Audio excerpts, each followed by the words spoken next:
बाबा के ढाबा में आपका स्वागत है। मैं कानपुर में हूं और मैं जिस ढाबे में आया हूं उसका नाम भी है बाबा के नाम पे है और इसके ऑनर जो हैं वो ये बाबा का ढाबा। ये तो मेरा प्रोग्राम का नाम है, आपने कैसे रख लिया? बाबा एक ऐसा रेस्पेक्टेड नाम है कि हर धर्म में बाबा है और बच्चों को ही बाबा कहते हैं और बाबा से कोई भी धर्म वो नहीं हो रहा है। अच्छा, आपकी दुकान की खासियत क्या है? हम लोग देसी ही में सारी चीज़ें बना करके देते हैं। मुझे आप ये बताएं, चुनाव होने वाले हैं, आप लोगों की क्या समस्या है, क्या एस्पिरेशन है, क्या चाहते हैं, क्या बदलना चाहिए? पहले तो यहाँ की सरकार और अभी जो यहाँ का मुद्दा चल रहा है डॉक्टरों का, डॉक्टर्स आज कई पेशेंट्स को नहीं देख पा रहे हैं जिसके कारण कि यहाँ पे कई लोग मर रहे हैं। सबसे पहले तो उसको ख़त्म करना चाहिए। आपको क्या लगता है, क्या मुद्दे हैं आपके? प्रशासन की ढिलाई बहुत ज़्यादा है कानपुर में, प्रशासन को स्ट्रिक्ट होना चाहिए और सड़कें और ये सब तो आम मुद्दे हैं जो हर शहर के छोटे शहरों में रहते हैं।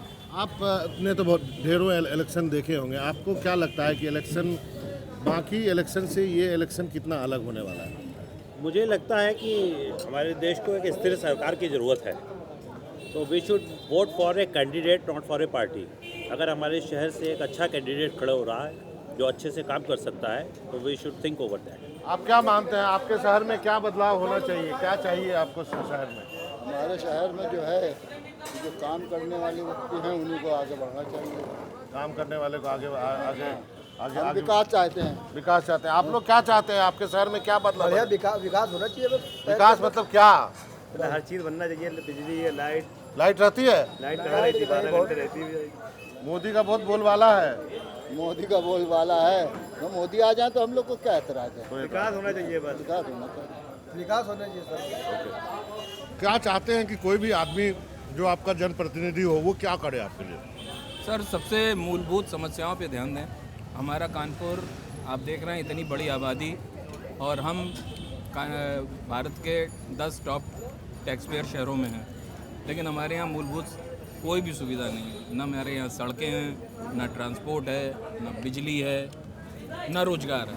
कभी मैनचेस्टर कहलाने वाला ये शहर आज रोज़गार के लिए एक एक बच्चा, हम लोग ये सोच ही लेते हैं कि बच्चा है तो अब उसको बाहर जाना है, उसके लिए यहाँ कुछ भी नहीं है, कोई जॉब नहीं है। ये हमारे लिए एक शर्म की बात है।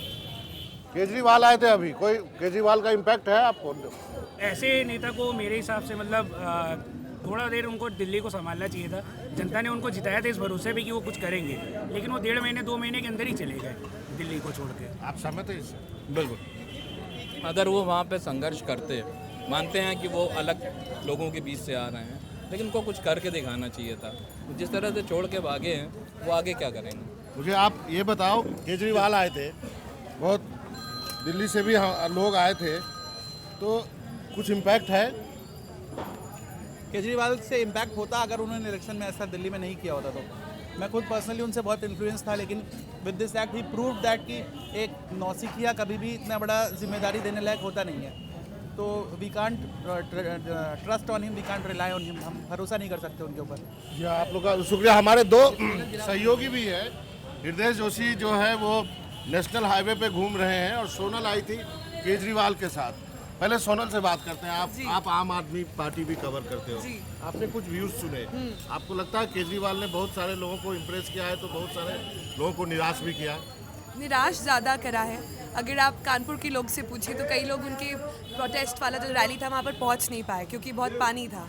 दूसरा, जो लोग सोच रहे थे कि टीवी पर देखेंगे, कानपुर में लाइट नहीं आते टाइम, तो वो टीवी पर भी रैली नहीं देख पाए। हृदय, अब कुछ हम और आप बात कर लेते हैं। आप भी ट्रैवल कर रहे हो, मैं भी उसी रास्ते से ट्रैवल कर रहा हूँ। आपको क्या लगता है कि मोदी के रथ को उत्तर प्रदेश में रोका जा सकता है? अभी वेस्टर्न यूपी से होते हुए हम लोग यहाँ आए हैं, तो एक बात तो साफ है कि अगर मोदी को रोकेगी कोई पार्टी तो उसमें बीएसपी का बहुत बड़ा हाथ होगा। उसकी 2-3 वजह ये हैं। एक तो ये कि मोदी के आने से बीजेपी वालों को सिर्फ फ़ायदा ही नहीं हो रहा है, बैक द कर्टन उसमें एक पोलराइजेशन भी हो रहा है और मुस्लिम्स जो है एक जगह पे इकट्ठा हो रहे हैं और वो इकट्ठा हो रहे हैं सिर्फ इस वक्त। हमें ऐसा लग रहा है अभी तक की रीडिंग में मुस्लिम एक बहुत ही फ्रेजाइल वोट बैंक है, कंफ्यूज रहते हैं, लेकिन अभी के हिसाब से वो बीएसपी के पीछे इकट्ठा हो रहे हैं। तो मायावती का रोल अगर वो अपने कोर वोट बैंक को होल्ड करती हैं तो बहुत इंपॉर्टेंट है। बाबा के ढाबा में, बाबा के ढाबे से ही, यानी जो कानपुर में है, आज इतना ही। अब कुछ जायके का, मज़ेदार जायके का स्वाद लिया, कुछ राजनीतिक जायके पे भी चर्चा हुई। आज इतना ही, कल एक नया शहर होगा, एक नया ढाबा होगा, एक नया जायका होगा और कुछ राजनीति की भी बातें होंगी।